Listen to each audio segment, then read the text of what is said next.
психологията на избирател на България е разчленен. Няма възможност нито да създаде сериозна опозиция, нито ефективна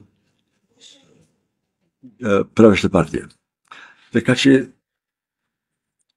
по всички критерии, като гледате от страна към България, тя е една от най-неперспективните страна в Европа.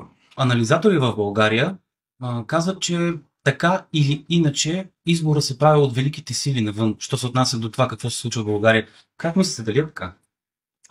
България е заложник в глобално отношение на своята география. Но,